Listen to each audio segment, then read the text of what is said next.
Alam nyo, may chance daw na bumalik ng Pilipinas si Vitali. May mga usap-usapan po ngayon na maaari itong kunin muli ng Pilipinas dahil sa isa na namang bagay na ikinaka-viral na naman ng Russian vlogger ngayon. Tingnan natin na, ito yung sabi, posible umanong i-extradite pabalik ng Pilipinas itong si Vitali. So hala, anong nangyayari? Bakit ganito na lang yung reaksyon ng ating kalihim dito? Ano nga ba yung mga pinagsasabi na naman nitong si Vitali at parang may kagat ang mga sinasabi nito? Magba-backtrack lang po tayo, no? So, 9 or around 10 months po, no? Magta 10 months nang nakakulong si Vitali sa Pilipinas bago ito ma-deport doon sa kanyang home country. Naging maingay ang buong kwentong ito dahil sa buwisit po ng mga Pilipino sa panggugulo ni Vitali. Ayan, pakita natin yung snippets. Pero hindi doon nagtatapos ang lahat dahil ang dami pang mga sumunod po na mga foreigners na nanggugulo sa Pilipinas. Pakita natin din dyan. And now, to top it all off, may banta na naman itong Russian vlogger. Vitali threatens to expose corruption. I had a phone the whole time in jail. I vlogged the whole experience and I'm going to expose the corruption and everything. Yan yung sinasabi niya, no? Nitong kakalaya lamang sa Pilipinas na vlogger prankster na si Vitali. I had a phone the whole time in jail. I vlogged the whole experience and I'm gonna expose the corruption and everything. Wait, did you? Sa mga articles po na nakikita nyo, no, ang hook na nilalagay po nila dyan, money talks in the Philippines. Hindi na bago. Alam na natin lahat yan, pero parang maraming nati-trigger dito. Sabi niya. At dalawang bagay ang naging reaction po nating mga Pilipino dito, no? Una, by default. Siyempre, alam na natin to di ba? Meron talagang corruption sa Pilipinas. Hindi na bago yan. I-discuss natin tong reaction na to mamaya, ha? Sa totoo lang, as much as nakakatawa po siya, at the same time, nalulungkot po ako. May reaction din ako dyan. Explain ko mamaya. Pangalawang naging reaction natin dito, no? Iniisip ko, meron nga kayang mai-expose si Vitali na maaaring hindi natin alam pa? Meron kaya siya mga mapapangalanan na, kasali pala yan, mga ganung bagay. So far ngayon po, wala po tayong alam sa kung ano yung mga na-film niya at ano yung mga balak niyang i-upload na vlogs. Pero plano raw ibunyag ng Russian vlogger ang talamak na korupsyon na nasaksihan niya matapos niyang makulong dito sa Pilipinas. Ready na agad siyang gumawa ng mga bagong mga content Kunento ni Vitali na naranasan niyang mabartolina ng 3 buwan at makapagpuslit nga nung cellphone. Isa-isahin natin itong mga claims na to. Sabi niya, meron akong cellphone nung buong time na nakakulong ako. Buong time. May conflict to sa mga babanggitin natin mamaya. Vilinag ko yung buong experience. Lahat. Ayon sa kanya yan, words niya yan. Sabi niya, i-expose ko ang korupsyon sa bansang ito. Sabi niya pa, lahat daw pwede mong gawin basta may pera ka. Money talks in the Philippines. Nakakalungkot, pero totoo. Pay to win po ang bansang Pilipinas. The claims of Vitali Zdorovetsky. So ano ba itong ilan sa mga kiniklaim niya? So nagkwento po muna siya, no, kung ano yung naging sitwasyon niya sa selda. Silipin din natin. Sabi niya, sa halos 10 buwan na to, 3 months daw siyang in isolation. Number 1, ito na. Sabi niya, grabe daw yung init. At para sa mga puti po, no, exage talaga yung klima natin para sa kanila. Nakita ko to personally when I was with a friend that I met during travel. Banggitin ko lang din. Grabe, alam nyo ba, ako medyo nilalamig na ako gabi kasi to, no? Pero yung friend ko, naging friend ko, talaga tumatagaktak po yung pawis niya. So I could only imagine kung ano yung naging experience ni Vitali given na around April, di ba, yung kanyang issue noon, summertime, ang init po noon. Pangalawang claim ni Vitali na bukod sa init, nabanggit niya rin yung poor sanitation. Talagang madumi po talaga. Alam na natin yan, nakikita na natin sa balita yan Nakita ko pa na parang may nababanggit pa na parang dinadaga, ganyan, overcrowded. Imagine lang natin, no, yung nung COVID ni wala ngang talagang nagkakahawaan po yung mga nasa kulungan. So parang wala pong talagang pakialam dun sa mga tao sa loob, di ba? Magagamit kong salita, no, own words ko to, parang hindi kulungan kundi basurahan ng tao. Nagigets niyo ako? Yun yung description ko. Pero ganun din ba yung nakikita yung description sa mga kulungan natin? Comment nyo sa ilalim. The more I spent there, it was crazy. First 3 months, bro, I was in isolation. Solitary. A cage room, 35 degrees Celsius.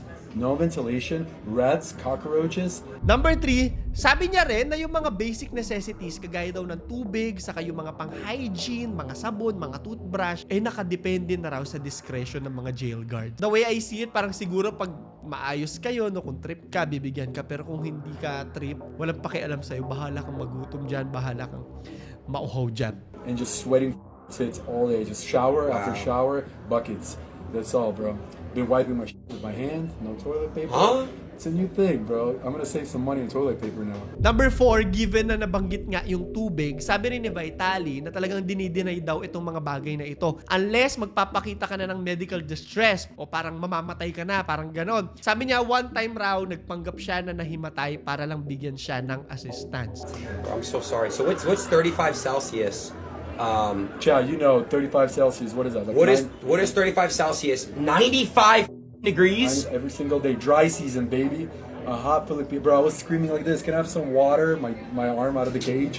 Guards sometimes like, nah, you're good, like this. Number 5, eto na yung juicy part na dahilan kung bakit dinidiscuss natin to ngayon. Sabi niya na matindi nga raw ang korupsyon sa pasilidad, na marami raw sa mga inmates nakakakuha ng mga prohibited items, kagaya na lang ng mga cellphone, kung magbabayad sila sa mga guard. Pay to win. Ulit-ulitin ko yan salitang yan. Biruin mo, no? Nakakulong ka, naka-cellphone ka. Wow! Dito niya na nasabi dun sa interview niya, no, na I had a phone the whole time in jail and I'm going to expose the corruption. I had a phone the whole time in jail. I vlogged the whole experience, and I'm gonna expose the corruption. And Oh wow! Everything. Wait, did you keister? Did you keister it? Keister? They get phones in prison by putting a phone up your butthole.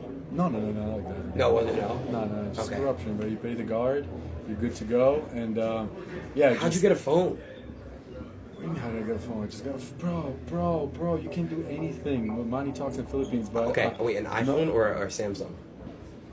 No, a Chinese Hanoi or something. Number 6 na kanyang claim, meron din siyang nabanggit tungkol sa parang politics doon sa loob ng bilangguan. Lahat naman yan opisina, may politika, di ba? Sabi niya na yung mga detainees daw na mapera or yung may mga legal representation, alam mong mayaman, alam mong may kapangyarihan, mas tinatrato raw ng maayos. Kesa dun sa iba, pay to win talaga yung justice system. Sabi niya rin, marami rin daw mga foreign national na may mga minor lang na immigration violations, kagaya ng nag-overstay yung visa, hindi na ayos, at taon raw nakakulong itong mga taong ito dahil hindi nila magbayad ng legal counsel. People there, I'm gonna talk about it later, but there's people there that overstay their visas for like 30 days, but they've been in detention for 10 years because they're not fortunate enough to get a lawyer.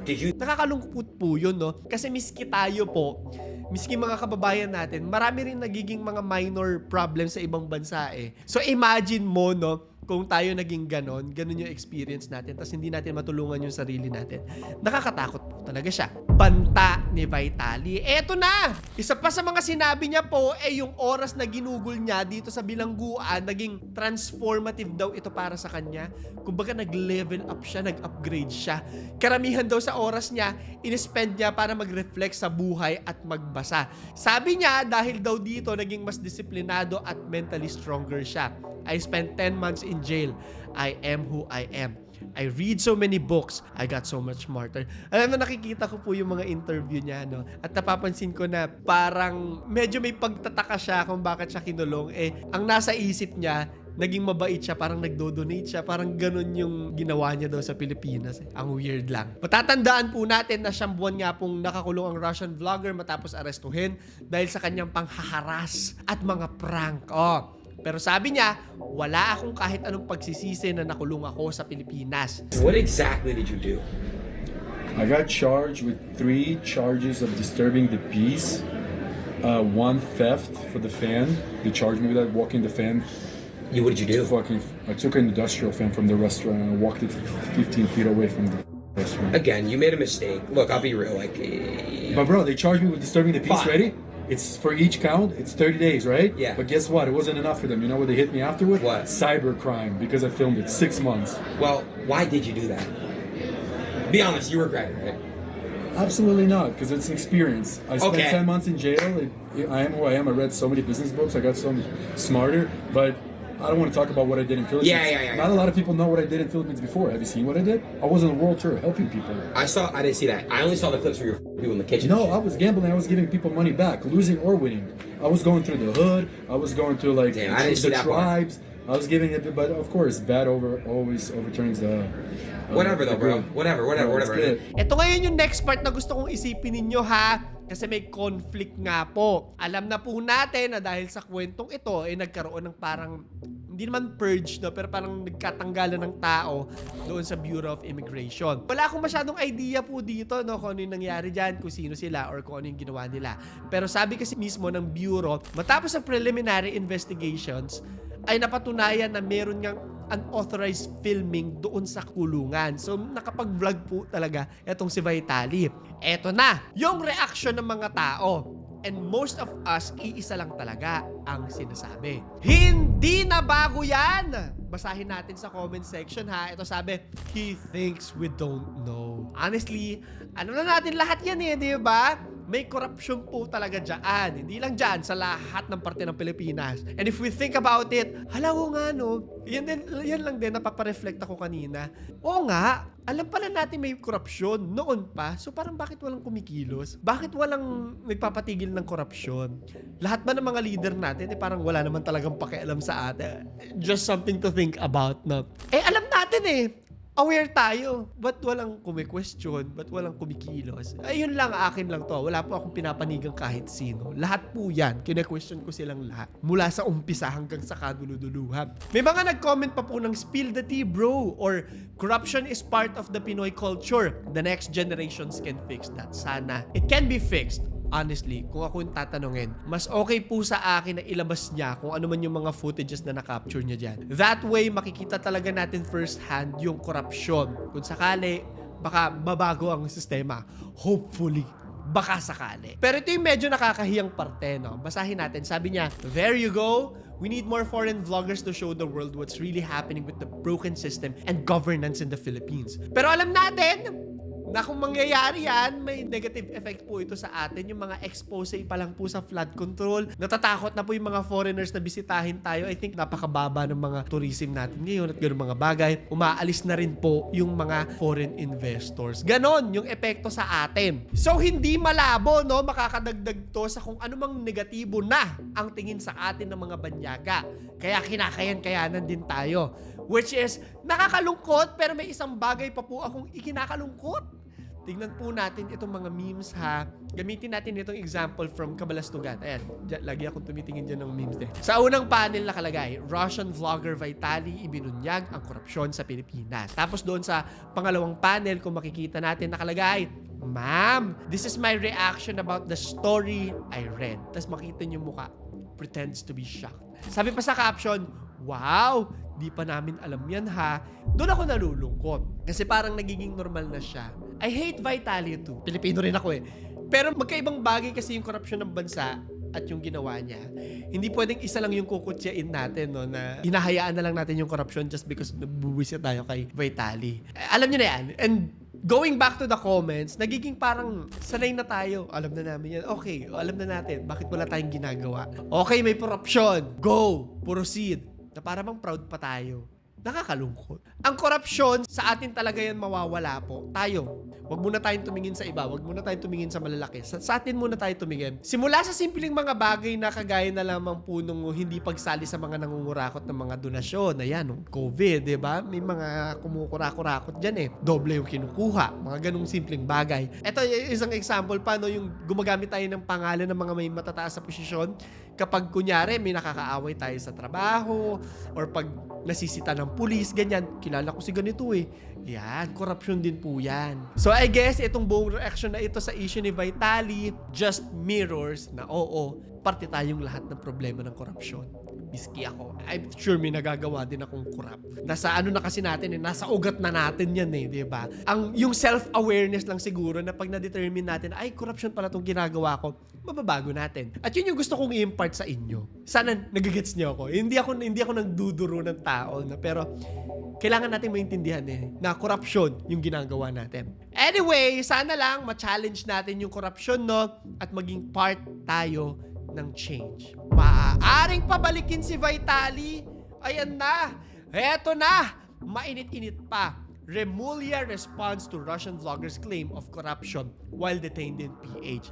Ayan pong ating kalihim ang madalas nating makita sa mga press conference kasama itong mga foreigners na nanggugulo po sa atin. Nakarating na sa kanila itong mga pinagsasabi po ni Vitaly at syempre, nakaabang lahat. Nako, bad decision kaya yung pinadeport na nila si Vitaly. Pagkaalis, di ba, bumanat agad. So natural lang din, no, na tayo mga Pilipino, maku-curious din tayo. Ano nga kaya yung isasagot nila dito? Sabi nila na nagkaroon na raw ng investigation regarding doon sa claim na nakapagpapasok nga ng cellphone itong si Vitaly. To which alam natin na meron nga natanggal na personnel. Sabi naman ng BI Commissioner na ang insidente raw nangyari around June or July, kung saan immediately nagkaroon naman daw ng mga raids doon sa loob ng pasilidad. Ito raw ang naging dahilan para makapagkumpiska ng mga gadgets na ini-smuggle doon sa compound. November pa raw nang ma-identify at matanggal sa posisyon ang mga taong may kinalaman dito. Matagal na rin po pala siya. May dagdag pa dito, sabi ng BI na may report from a BI warding facility personnel na merong isang foreign national din na may pangalang Malik Dejon Okoye, sana tama po yung pagkakabanggit ko, ang lumabas kasama ni Vitaly sa video na inismuggle daw ang mga mobile phone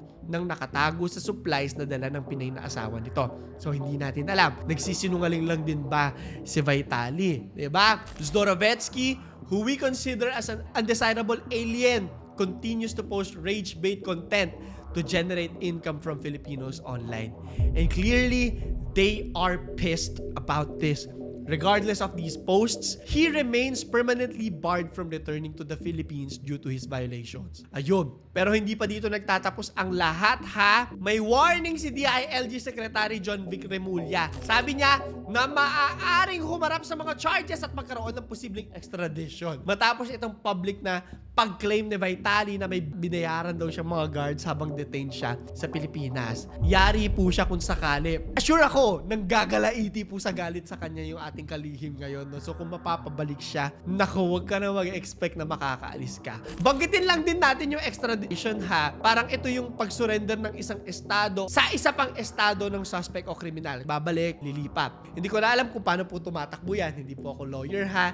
Sabi ni John Vic Remulla na initially raw kasi under ng custody ng Bureau of Jail Management and Penology o BJMP ng isang linggo si Vitaly. Makikita natin suot niya yan sa mga interview, yung t-shirt niya dyan. Bago ito i-transfer sa Bureau of Immigration kung saan siya nagstay ng maraming buwan. If he shows that he was the corrupter in the facility, then we can charge him and have him extradited back. Merong kagat kung sakali. Ayon sa palasyo, sabi ni Palace Press Officer Undersecretary Claire Castro na yung mga videos daw na kiniklaim ni Vitaly ay mula nga doon sa umpisa nung sentensya niya. Of course, no, under investigation na po ito sa ngayon. Wala pa silang nire-release about this. Wala pa tayong masyadong alam sa nangyayari, no? Pero kitang-kita naman kasi sa mga larawan na nasa kulungan si Vitaly. Dapat di ba wala siyang access sa phone? So may something dyan na dapat silipin po talaga. Sa ngayon, habang isang pangako pa lang mula kay Vitaly ang pag-expose daw ng corruption sa prison system ng bansa, sabi ng Bureau of Immigration, raw ay kasalukuyan ng nasa blacklist. So kailangan po nating hintayin, no? I'm sure maraming Pilipino yung nag-aabang. Ano nga kaya yung mangyayari dyan sa vlog series na yan? Aabangan nyo ba? Anyway, isa lang ang masasabi ko sa lahat ng pangyayaring ito. Hindi ko ine-expect na makikisali rin po si Vitaly sa usapin ng corruption sa bansa. Maybe he banked on it kasi alam niya na may issues tayo, no? So nakikisali na rin siya. At sabi ko nga, hindi ko po kinakampihan si Vitaly, ha. Busit din po ako sa kanya, pero nasa point tayo ngayon ng history ng Pilipinas kung saan dapat nang ilabas lahat ng ebidensya sa korupsyon ng bansa. At kung si Vitaly ang maglalabas doon, abay gusto ko ring makita. Nang sa gayon, matuto tayo sa pagkakamali natin at makita natin lahat ng dapat baguhin and possibly magalit talaga tayo. Of course, given all the drama happening in the country, itong thought na ito might just be wishful thinking. I mean, hanggang ngayon, Wala pong nakukulong na malalaking tao sa lahat ng mga krimen na na-discuss natin sa ating bansa. Merong mga nagtatago, kahit pa alam na sila yung kriminal, nakakaalis pa rin sila ng parang wala lang. Kung yung mga taong yon hindi nila mahuli, paano pa tong si Vitaly na nasa malayo? At saka napakaliit lang nito. Dito pa ba sila magfo-focus? So para tapusin ang ating paksa ngayong gabi, ito po ang tanong ko sa inyo. Huwag niyo kalimutan na mag-like, subscribe at notification bell para sa mga kwento na katulad nito. Ito na yung tanong ko. Ano sa tingin mo ang mga makikita natin dito sa vlogs ni Vitaly na mag-e-expose raw ng corruption ng bansa? Gusto mo rin bang makita ang mga ito? At kung ikaw ang ating kalihim, ano sa tingin mo ang magiging reaksyon mo sa mga banta ni Vitaly? Gugustuhin mo bang hulihin na rin siya? I-comment mo sa ilalim. So, yun lamang po. Ito si Clara III at ito ang aking kwento.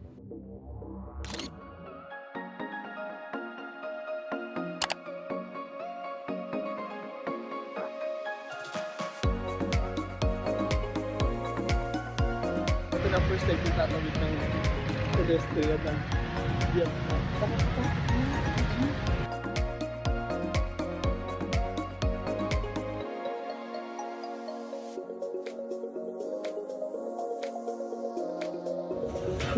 Si Claro. Si Claro. Ay, gago yung sahig. Oh my God. Ay, Scary.